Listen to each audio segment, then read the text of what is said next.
자, 안녕하세요. 세월호 참사를 최대한 쉽게 설명해 드리려고 노력하고 있는 블러프입니다. 이번 시간에는 지난 시간에 이어서 세월호 특별조사위원회 특조위 2기의 발표에 대해서 말씀을 드리도록 하겠습니다. 그 중에서도 내인설에 대해서 말씀을 드리려고 하는데요. 내인설이라 하면 무엇이냐? 이 세월호 자체적인 요인에 의해서 사고가 일어났다 라는 주장입니다. 먼저 사진 하나 보고 가자면, 기억하시는 분들이 있으실런지는 모르겠는데 이게 지난해 일어난 글로비스 소속의 골든레이오 사고이거든요. 이 배 같은 경우에는 자동차 운반선이고요. 미국에서 사고가 일어났는데 직접적인 원인은 고속주행 도중에 급선회였습니다. 자동차도 마찬가지고 기차도 마찬가지고 배도 마찬가지고 이렇게 고속주행 도중에 급선회를 하게 되면 관성을 이기지 못하고 선회하려는 반대쪽 방향으로 넘어져 버려요. 그래서 1기 특조위도 마찬가지고 2기 특조위도 마찬가지고 이 세월호의 항적을 봤을 때 이건 별다른 요인이 없다라는 전제하에 급선회가 직접적인 원인이다 라고 생각을 했고, 그에 따라서 이 급선의 직접적인 원인을 밝히려고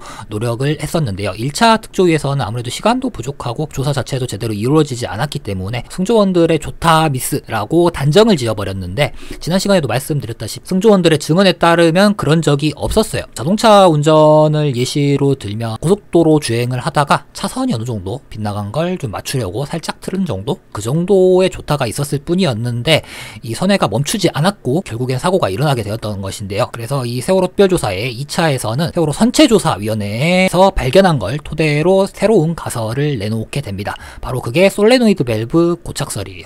자, 이 솔레노이드 밸브가 무엇이냐? 여기에 대해서 설명을 드리려면 먼저 조향장치에 대한 설명을 드려야 될 것 같은데요. 이 조향장치라 함은 자동차를 예로 들면, 자동차 같은 경우에는 핸들을 움직이게 되면 앞바퀴가 움직이죠. 그에 따라서 오른쪽 왼쪽으로 움직일 수 있게 됩니다. 바로 이 방향을 바꿔주는 장치를 조향장치라고 해요. 배는 바퀴가 없기 때문에 다른 게 있겠죠. 그래서 배의 방향을 바꿔주는 건 바로 이 뒤쪽에 있는 타라고 하는 겁니다. 영어로는 러더라고 하는데요. 이 타판을 오른쪽 왼쪽으로 움직여서 배의 방향을 바꾸게 되고요. 그래서 이 타를 배의 조향장치라고 합니다. 그런데 이 타 같은 경우에는 배가 큰 만큼 굉장히 크겠죠. 이 큰 것을 움직이기 위해서는 또 굉장한 힘이 필요로 하기 때문에 기계를 사용을 해서 움직이게 됩니다. 바로 이 타를 움직이게 하는 기계가 타기라고 하고요.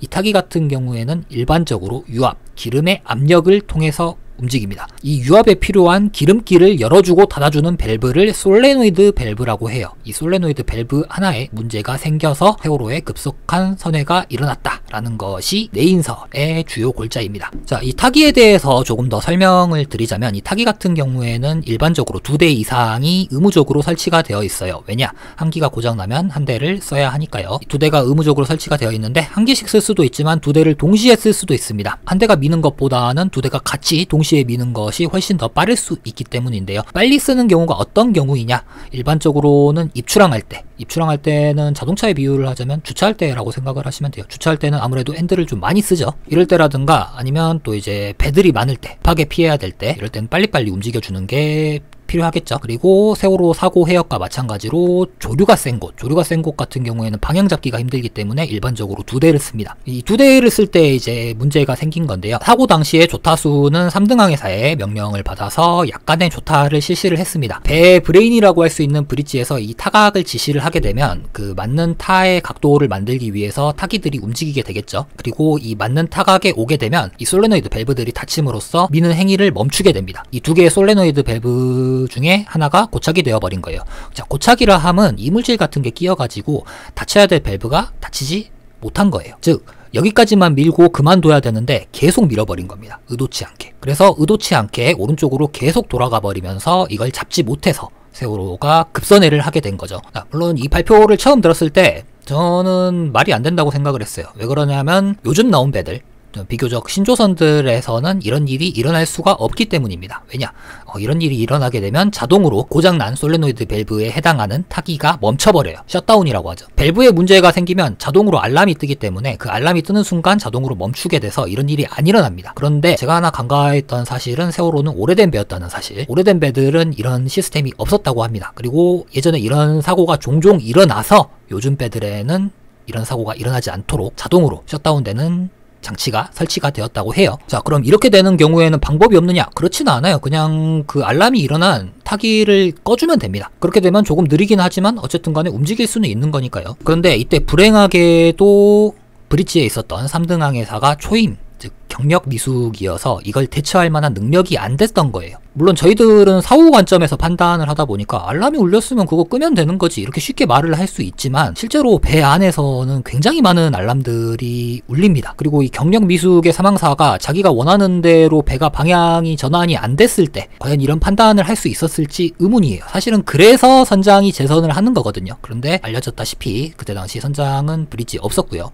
뭐 있었다고 하더라도 그때 당시 선장도 초임, 즉 경력 미숙이어서 대처가 제대로 됐을지는 의문이긴 해요. 거기에다가 타기에 대해서 조금 더 말씀을 드리자면 보통 평상시에는 한 대만 사용을 합니다. 왜냐하면 기기도 쉬는 시간이 필요하고 정비할 시간이 필요하기 때문에 두 대를 계속 쓰면은 아무래도 기기에 좀 무리가 가요. 그런데 세월호 같은 경우에는 출항 당시부터 사고 때까지 계속해서 타기를 두 대를 켜놓고 다녔습니다. 즉 아무도 신경을 안 썼다는 거죠. 당직 항해사들도 아무도 신경을 안 쓴 거고요. 기관사들도 보통 이런 경우에는 브릿지에 전화를 해서 말해주는데 이런 것도 없었던 것 같아요. 아무도 신경을 안 썼기 때문에 타기 둘 중에 하나가 언젠가는 고장이 날 수 있는 상태로 가고 있었다라고 말씀드릴 수 있을 것 같습니다. 그래서 요약드리자면은 타기 시스템에 문제가 생겨서 의도치 않게 큰 타각이 쓰여졌고 그에 따라서 급선회가 일어났고 세월호가 보건성을 유지를 하지 못해서 사고가 일어났다 라고 말씀을 드릴 수 있을 것 같은데요. 물론 여기에 대해서 반박하시는 분들은 이 솔레노이드 밸브 자체도 조작이다 이렇게 말씀을 하시는 분들도 있으세요.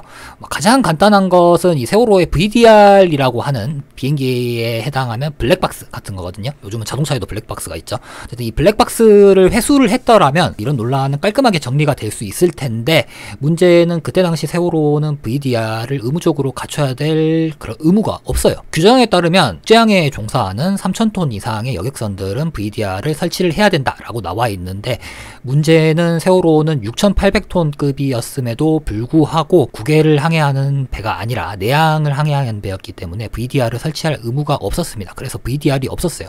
물론 이때 당시 VDR이 있었다고 하더라도 그걸 백업해 놓을 정신은 없었을 거라고 봅니다. 왜냐하면 그때 당시 기억으로 저도 3등 항해사였지만 VDR 백업이 굉장히 절차가 까다로웠어요. 제 기억에도. 물론 요즘은 그렇지 않습니다. USB 하나 꽂고 버튼 하나 누르면 그 USB 뽑아가지고 바로 백업이 됩니다. 하지만 그렇게 된 게 제 기억으로 2018년 후반에서 2019년 초 사이에요. 그러니 2014년도에는 당연히 백업이 안 됐을 거라고 생각을 해요. 탈출하느라 그런 정신도 없었을 거라고 생각을 하고요. 어쨌든 그런 이유 때문에 아직도 내인설과 외인설이 치열하게 부딪히고 있는데요. 자, 그럼에도 불구하고 여러 정황상 세월호가 사고가 난 원인은 급선회였을 것으로 추정이 되고요. 이 급선회에 가장 큰 요인을 줬을 것으로 생각이 되는 것이 이 솔레노이드 밸브라는 것은 변함이 없습니다. 가장 개연성 있는 가설이기도 하고요. 그래서 이번 시간에는 세월호 참사의 원인 중에 내인설을 말씀드렸고요. 이 다음 시간에는 세월호 사고의 원인이 외부 요인에 있었을 것이다. 어떠한 외력이 있었을 것이다. 라고 하는